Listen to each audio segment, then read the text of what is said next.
Everybody got their mics on? Yes, sir.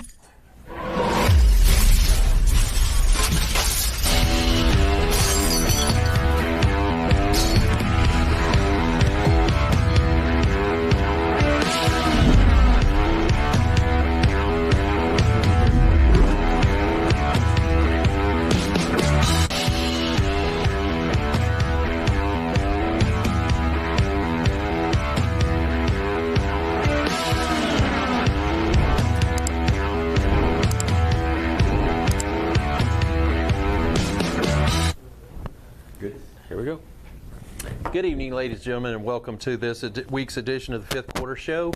It's Lee Jaynes here, and my good buddy Adam. He's gotten it all right tonight. Baker. Well, hey, the night is still young, so I got time to mess up something, I'm sure. Anyway, as always, we got Coach Aaron Hunter here with us, and we got a panel of young men that we'll be bringing out here in just a second, as well as our athletic director, Ricky Phillips, will be joining us here in just a few minutes. So, Adam, without further ado, let's go ahead and get with Coach Hunter here and bring some young men out that we want to recognize tonight. And first up, we'll bring out Mr. Colt Heath. Colt Heath. Coach Hunter looked all laid back in that chair over there. I know, it kind of slouches. He's getting really comfortable over there. Wait till the questions come. I know. Here we go. Colt. All right, Mr. Heath here is being recognized as one of the impact players of the week for the game Friday night. A tough game, but he really stepped it up in his defensive play. A total of 11 tackles on the night, and a really step up from the previous performances we've seen in the previous 4 games. Yeah, what people don't know about Colt is his spring. He was a basketball kid that got done playing, and we had really high expectations going in, and he hurt his hamstring really bad. And so he has had like a long recovery to get to where he's at, and he's worked extremely hard to get there. And I just told him to keep trusting the process, and he did. And then Friday night he got his first start, and yeah, he made some really, really big plays for us. Played Hornet for us and did some really good things. And so Colt's a kid that we're excited about, and we're going to continue to use him in different areas because one thing he does very well is tackle. He's one of our best tacklers. So really proud of Colt and how he played, and expecting big things from him for the rest of the year. Oh, for first game of the season, way to step up. 7 assist tackles, not to mention the ones that Lee already mentioned. So good job. Yeah, all over the ball.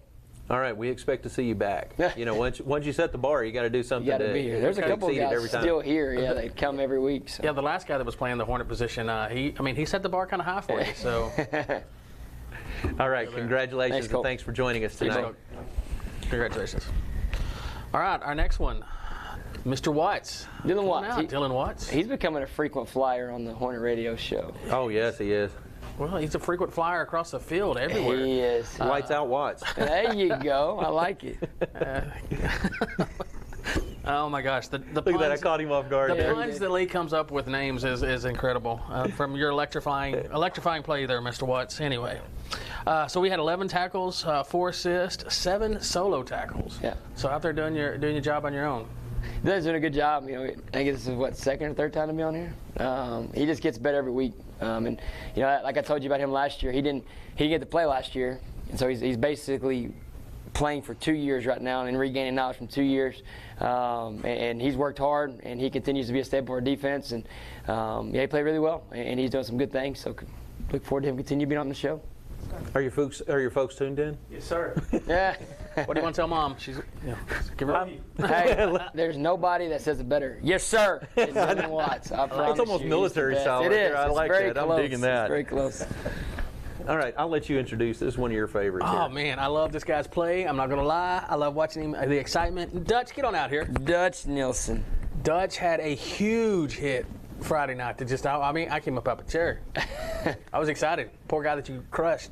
I can personally attest to this. Whenever Dutch goes out there and makes big plays, Adam Baker gets excited. I mean, there's even sometimes he's like begging. He goes, "Where's my boy Dutch? We need Dutch in there." I mean, between you and Clater on the ends, they're just killing people. I'm sorry, I shouldn't say killing people. Destroying. Manhandling. You coming off the ball quick, and just your awareness too. A lot of guys, they'll have that quick first step to get behind the line.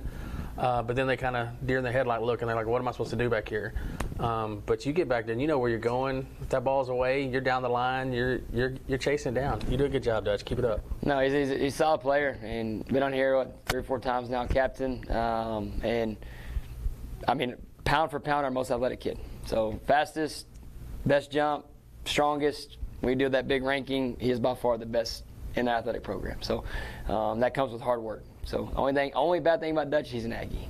If you take that away from him, Don't take that personally. It's just, He's that's great. terrible. That's terrible. Strike that, jury. Please strike that out. And a good young man. I've known Dutch a while since City League baseball. And Phenomenal young man. Like Got it. phenomenal. Everything about him. Got a Class. little bit of time to rest up because big game's coming up. Start a district. game. Big game. Big game. Thanks, I want to see Dutch. some emotional damage. That's what I want to see. Yeah. All right. You just wanted me to do Dutch so you could do the Player of the Week. That's all it was. There's a method to my madness every madness, time. I'm I a agree. chess player, okay? Here we go. Come on out. I mean, folks, if y'all don't know who's coming out right now, then y'all don't watch You football. did not watch Friday's. Famous Amos. This is Mr. Amos Phillips. Go ahead and have a seat, young man. He's run out of room. He's running out of room. In closet space. Hang them up, stack them up. You start Hey. autographing them and auction Hey. them off if you wanted. I mean, you could probably make some money. You can show this stuff to your dad and say, look, you never got none of it. His dad was a heck of a football player. His whole family's a heck of a football player. I've heard the stories, man. It's pretty neat. Yeah. Hey, you achieved again, right? You just keep going out there, setting the bar, and right now I think you're your own competitor. You're competing against yourself out there because I think you've outdone everybody that you've gone up against this year so far. I mean, I'm really proud of you, and there's a lot more to see, I think. Well, what people don't realize, he played two positions Friday. You know, he played some Hornet, he played some Mike. He's a guy you can move around. He's a guy who try to get the ball to on offense. I mean, he is, by far one of our best players, most explosive players, and I love the excitement he plays with. And tell you about his character, after a loss like that, a tough loss, I don't think you get to talk to this guy just because, he takes it that way. And that's the type of player you want to play for you, and that's why he plays on the field. And so I'm super proud he's a Hornet because he's a heck of a football player. Oh yeah, all heart. I mean, and that shows in your play, your competitiveness, sportsmanship too. I mean, there's, I can honestly say I don't think I've ever seen you trash talking to anybody. Not that I've seen it.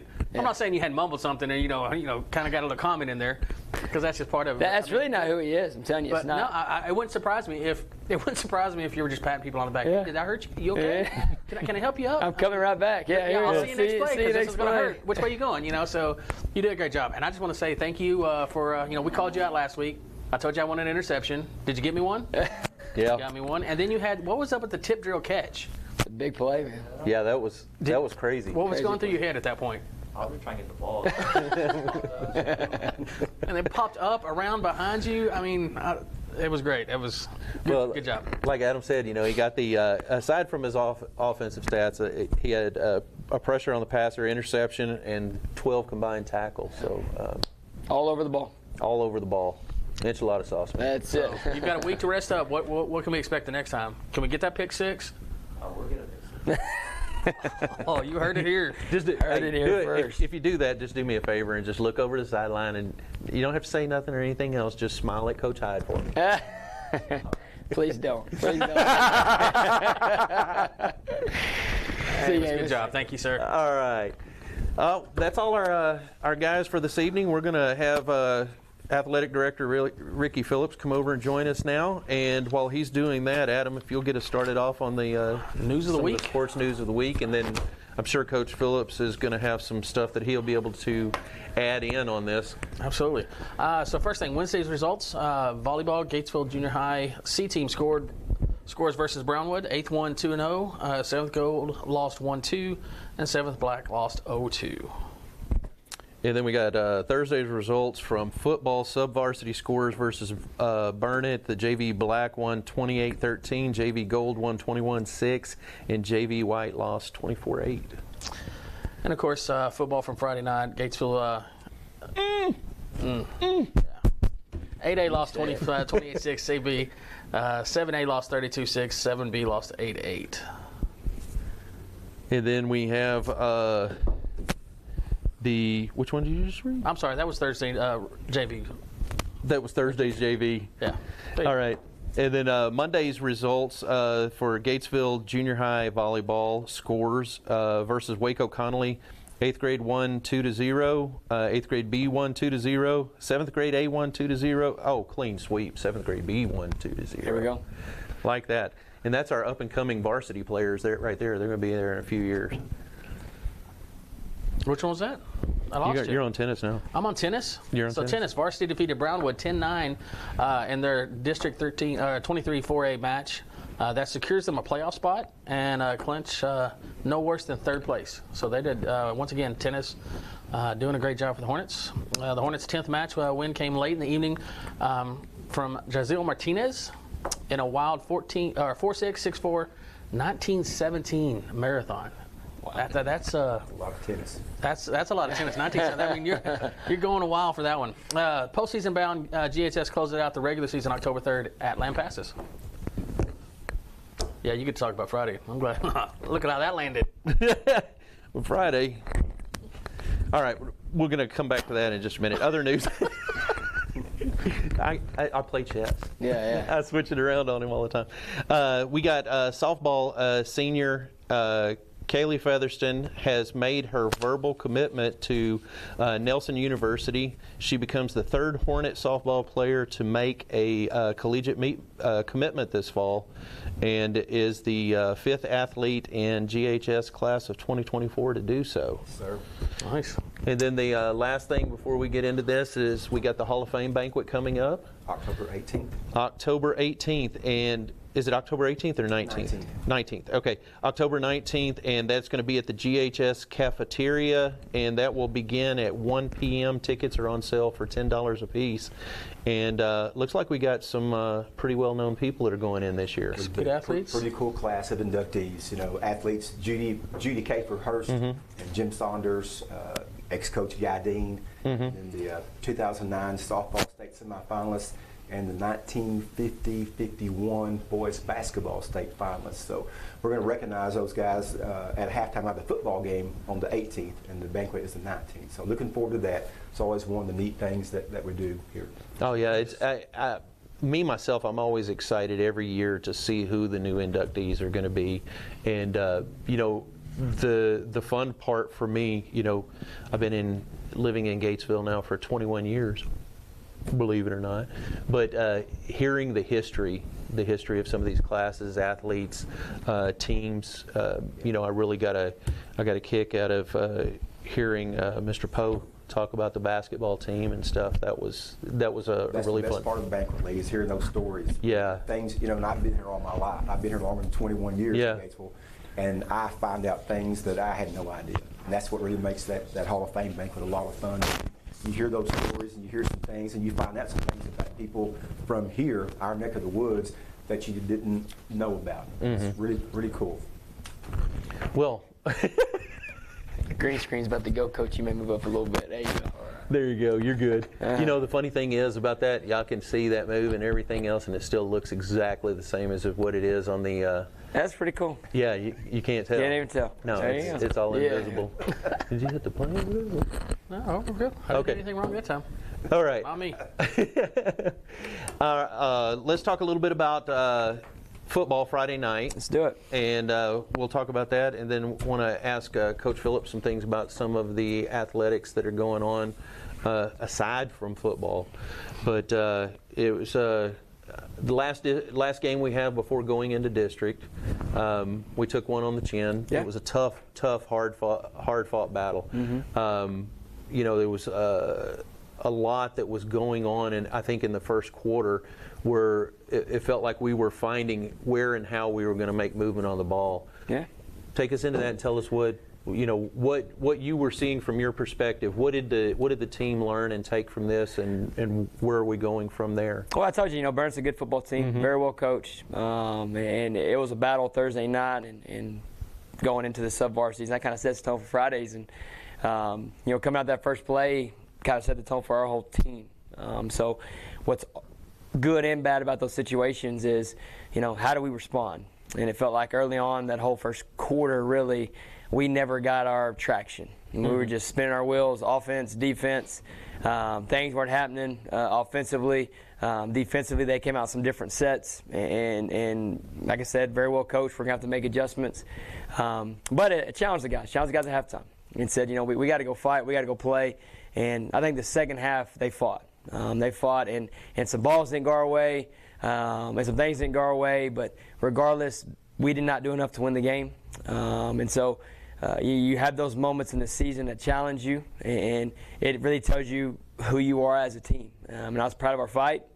Obviously you want to win every game, but also it's good sometimes to kind of reset and readjust and say, hey, we got to continue to do better, and we can't make those mistakes and expect to beat good teams.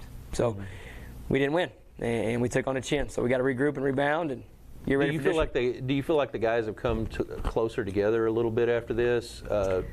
Picking each other up and let's stay motivated. Let's 100%. And this is what those losses like that leave a bad taste in your mouth. They really tell you what kind of team you have. Our week this week we've had has been a solid week of work. I challenged them today a little bit just because it's different. We had a different schedule this week.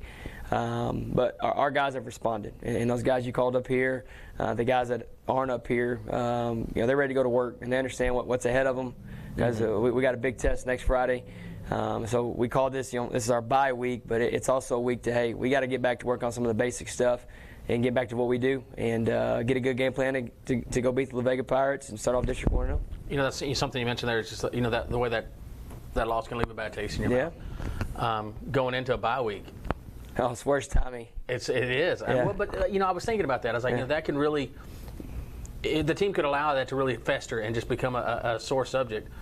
But then again, so can a big win. Yeah. Because then you kind of sit back on your laurels, you rest a little bit, you don't take it as serious, you're not as focused.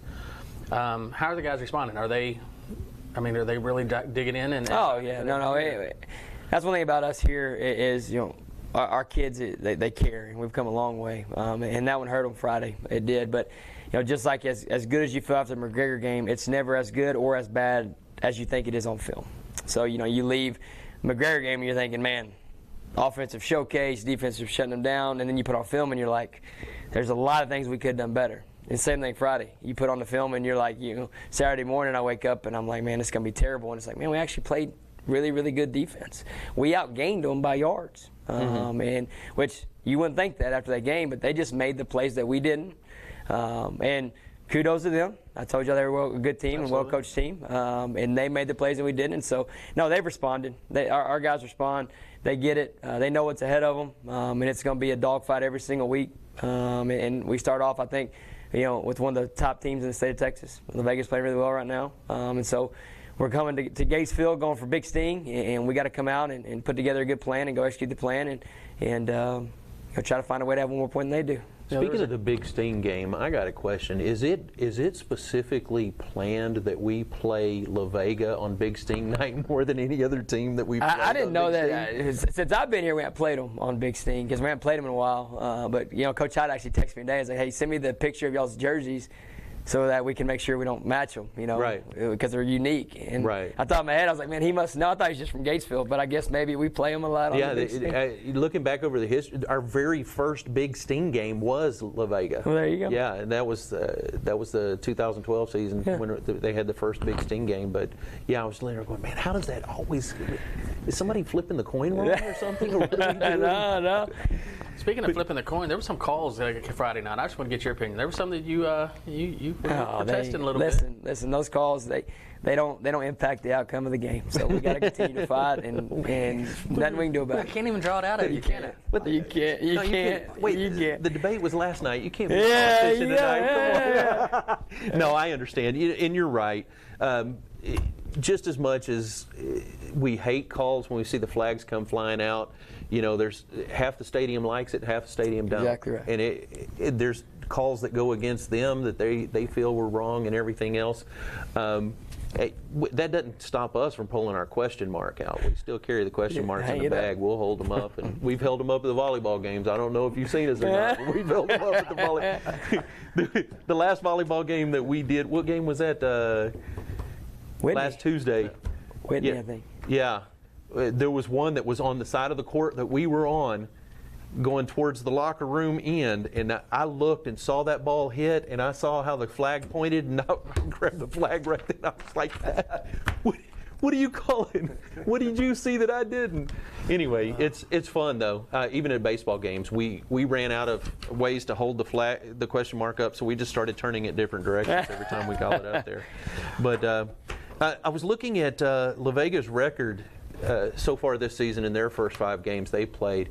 And all I can say is the teams they've played must be really, really good. So they are. They probably played what, Stephenville, Brownwood, Salina, West Orange, Stark, and Kennedale. And so when you talk about like probably one of the toughest, and that's how Coach Hyde does it. And at our district meeting where we figured out what district we're in, Hyde said, he goes, I used to chase games. He said, we got to go play. We got to beat good people. And so, I mean, playing Salina, Stephenville, Brownwood.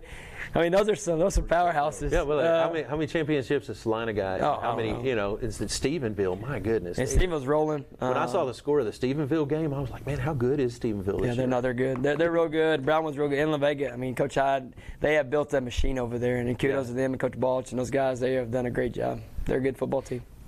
Well, aside from football, Coach Phillips, tell us a little bit about the exciting things that you are overseeing that's going on with other sports in Gatesville. Well, it's been a really good fall. I mean, these guys off to a good start, and of course they get to start district play next week. Right now we've got team tennis. They're in the playoffs next week. They'll play Brock in the bi-district round. They finished 3rd in the overall team standings in District 7.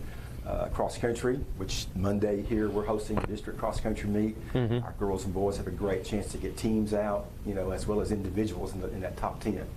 Both divisions, so that's a neat deal. Hope Gatesville, hope the Hornet Nation shows up for those guys that morning, 8:30 to watch those kids run, because you don't always get to host those meets here at home. So that's going on, and then volleyball. They're 2 games into district play. They're 1-1. Lost a tough one last night on the road. Made some good plays, but got to go make even more plays in that district. District 23. Coach Weber told us that Loreno is a formidable team. They're good. I mean, they're a solid program, and they have been. But District 23 just as much like District 12. May not have all the state champions that District 12 football has, but the same member schools are in District 23 for most of our sports, and it's every sport you play, it's going to be competitive. There are going to be some horses in there. So, when you schedule, you have to schedule up and make sure you're playing people to get ready for that stuff. So we've had a really good fall. And, you mentioned the Kelly Featherston, becoming the 5th Hornet athlete to sign, to early commitment here in the fall. Guys, we're going to have 3 or 4 more before the school year is done. This is going to be one of our largest, if not the largest, class of college student athletes that we've had. So looking forward to that. And then we're sitting here talking about the fall sports. Girls basketball starts workout October 16th. Boys start the following week. Wrestling is going on right now. So we're in the midst of the fall sports hitting their postseason and district runs, and now here we are with talking about the winter sports kind of hitting up here too. So it's been fast and furious, not gonna lie, but it's been good. Flying by quick. Hornet Nation has had a lot to brag about, a lot of things to celebrate. Yes, and not to get too far ahead of it, but we won't be too far into transitioning from volleyball and football into basketball. That soccer is going to start kicking off really soon after that. And of course, the spectators love soccer because it's just the best weather to go spectate sport. Bad time of the season, though. It's cold. It's some of the most inclement weather in the year that you got to go play in right there. And it's amazing. Like I said, I mentioned earlier, being in Gatesville 21 years and seeing the additional sports that have come on into the program that was not there 20 years ago. We didn't have soccer 20 years ago. That was a relatively new thing that's come up. So. One of the things that I talk about when I have a lot of people that are like, well, a lot of people don't really go out and watch the soccer games until it gets to the playoffs. And I think one of the things that's really going to impact that and affect it is the first classes of soccer players, men and women's side of it, when they become the parents of soccer players. And then you start to grow that soccer community. I think that's whenever you're going to start seeing a lot more players in the stands and stuff, because then you're going to have a larger community that start truly understanding the sport. I think there's a lot of folks in Gatesville that are like, we like to see, did we win? Did we? And I talk to them and they're like, yeah, I just don't get that game. So but it's always near and dear to me. I love soccer guy right there, man. I'm a soccer guy, man. I love it. Well, the same thing can be said for the wrestling, which both my two youngest boys went to the wrestling program, and they absolutely loved it. Just the competition, the work they put in. And same thing like he's talking about. There's not a lot of people show up for that unless their kids are actually the ones wrestling. So, but that's why the kids aren't there. But for that doesn't mean that people aren't reading the newspaper and seeing that, because they want to.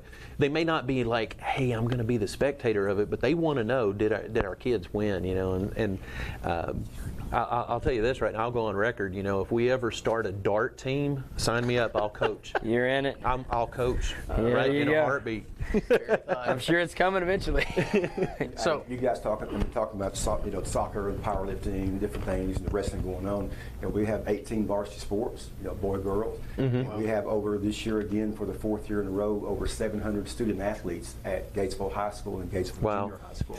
And our administration, our school board, us as coaches, our deal is we want to keep kids involved. We have a no-cut policy. We want kids to be involved, in our athletics and any extracurricular they choose. And we know it's good for them. And that's a great thing for us that we've had to add.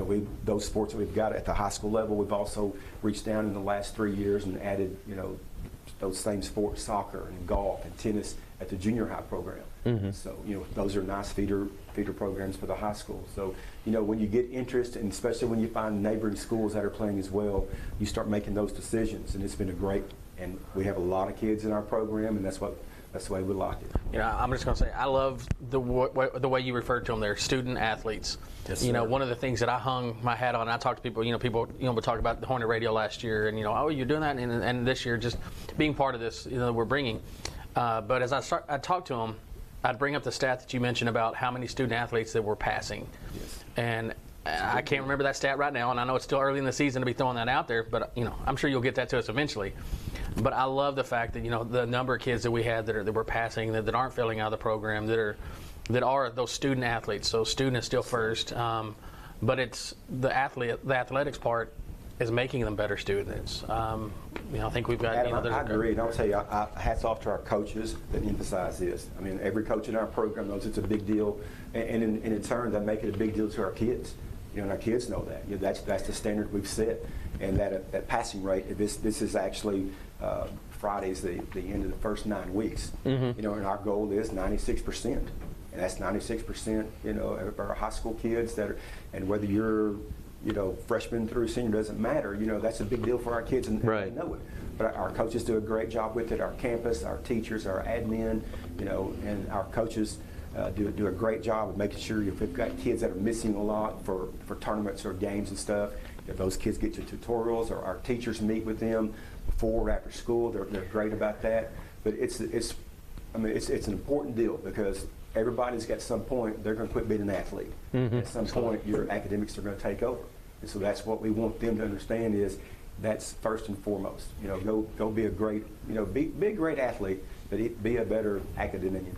Because at some point it's going to pay off. As a parent of 3 boys who went through the program here with the coaching staff, I can tell you the coaches have no problem calling you up and saying, hey, just want to let you know what your son pulled off in this grade's not quite where it needs to be. Yeah. Yes. Because they want them out there on the field, but also it's not just that. You can actually tell they care. And that says a lot about the coaching staff that you've brought in and you're nurturing here at Gatesville. I'll tell you this too. Our coaches have there's a little competition amongst the coaches too with their respective sports and stuff, and they'll kind of jive each other about, hey, how'd y'all do this 9 weeks? Because we kind of send it out. I make a big deal about it, and they do as well. It is, and it's just one of those things that we want to publicize. We want to celebrate that, and when grades come out next week, I hope we get to come back, next week's show or 2 weeks and say, hey, 97%, whatever it might be, let's go celebrate it. But it goes back to those kids too. And so many of our kids are taking honors classes. They're taking loads. They're in multiple sports right now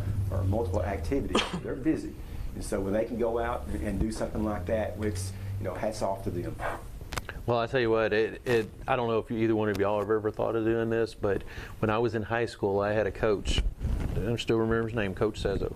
And if there was an athlete that was lacking a little bit in the academics, he would literally go to whichever class that student athlete was having a problem with, and he would sit down and he'd slide up a chair right next to him and sit there next to him in class and say, "Are you paying attention?"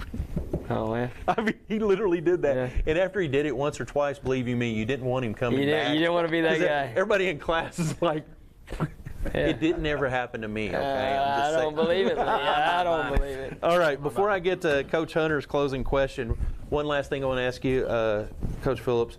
What would you say is the one most single exciting thing that you could pin on athletics in Gatesville that's happened this year that you're just really excited about? I could pin just one, Lee, to be honest. Yeah. I mean, I think you start with, number one, the participation numbers. You know, again, the fourth year in a row for 700 plus, 721 exactly. That may have changed since the first 2 weeks of school. I just think we've had successes on the football field, the volleyball court, the cross-country path, the tennis courts, our kids that are signing, to continue their careers. I'm not opinion on one because we've had several. Now later in the school year, when they answer a different question, but right now I'm not opinion on one. We've had a lot of good things right now. Well, I'm totally excited about it because it gives us a lot to go do and go cover, and I'm constantly looking and trying to figure out ways that I can cover more sports. So hang in there with me. I'm gonna keep trying to, Coach. All right, we are at that time of the evening where we're getting ready to close out the show. He doesn't get like a zinger, like a. No. He sits at the top of the totem pole. Yeah, that's true. He's boss man. I'm the one that gave him this question. Oh man, there's no telling. I'm ready. Shoot. Okay, so we want to pack our bags and take another trip down memory lane and go back to Coach Hunter's high school football times. Okay. More over when we go back to your JV year. Okay. And there was an incident. Another passing situation, I believe, is what came up. That I was told that there was a Hail Mary thrown to you in a game. No, you're talking about the flea flicker. Was it a flea flicker? It was 100%. I know, remember like yesterday. We're playing Mahia. We put in flea flicker all week. So we used to run the ball every play because Matt Dawsey was our JV offensive coordinator. Was he? Literally ran the ball every single play. And we never threw it, so receivers we just blocked. And he called flea flicker, and I was wide open, and I dropped it. Did it go through your hand? Yeah, it did. Literally, it was a perfect pass. It was 100% on me. And Dawsey, as I come off in true Dawsey fashion, I love Dawsey, so I can talk about him like this. He's like, and you wonder why we don't throw you the ball. And the next day of film, we used to do film on Fridays as sub-varsities. And I think I did. I got mad. When I dropped it, I kind of punched the ground, like mad. It's my shot. I think Dawsey rewound out about 16 times. And like he's like, watch him, boys, he's going to hit the ground. Oh, there he goes. I right off his hands. It was a big joke. And I'm just like, thanks, Coach Dawsey. Appreciate it. So after that pass, did he just kind of stare you down all the way off the field? Oh, 100%. No words? No words, just, and you wonder why. I'm like, man, come on, it's one ball. Jeez. Actually, that would be two balls. Yeah. We've got stories if you drop. I caught the one. I just wasn't deep enough. Right, yeah, I just ran a 9-yard out on Came up a little short on that 4th and 10. So I was a lineman, so I never even got the 10. So I'm not even. I might as well have been a lineman. Fumble recovery one time, I think, but I can't. I'll tell you what. Whenever I don't know where you got that question from, though. When the words hit for that one right there, man, I read that when I read it over. I was And you are laughing. digging deep. You're going to JV. There's no telling what's next. I mean, geez, money. Oh, I've been sprouting around, just doing a little digging here and there. I got to do some digging myself and figure out where this is coming from. So. I'll let you simmer on that one. See where that one came from. Yeah. But anyway, that's fun stuff. I love digging up the past on those kind of things because it's always, the best thing you can do is laugh at yourself in life. No, there's plenty of laughing from that, I promise. Because if you can't learn to laugh at yourself, then you got a boring life. That's right. That's my opinion. Because I'm a guy that loves to laugh. Yeah. Anyway, thanks for joining us tonight, Ricky Phillips, our athletic director, and as always, Coach Aaron Hunter. It's always fun to have you on here, and whether we're laughing or getting serious or whatever we're doing, we have a good time with it. Yeah, we do. So we're going to wrap up the show tonight on behalf